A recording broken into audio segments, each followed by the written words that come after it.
আমার প্রিয় বন্ধুরা, সর্বপ্রথমে সনাতন ধর্মাবলম্বীদের আমি প্রণাম করছি। সবাই আমার প্রণাম নেবে। আজ আমি জানাবো বাংলা পঞ্জিকা অনুযায়ী 1431 সালের বৈশাখ মাসের শুক্লপক্ষের কামোদা একাদশী সময়সূচি। তবে আসুন পঞ্জিকা থেকেই আমরা জেনে নেব একাদশীর আরম্ভ ও শেষ হবে, মানে একাদশী কতক্ষণ পর্যন্ত থাকবে।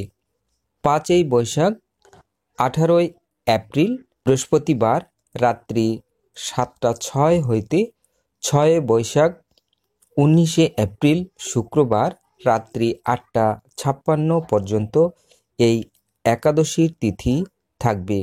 একাদশীর উপবাস করবেন 6 বৈশাখ 19শে এপ্রিল শুক্রবার।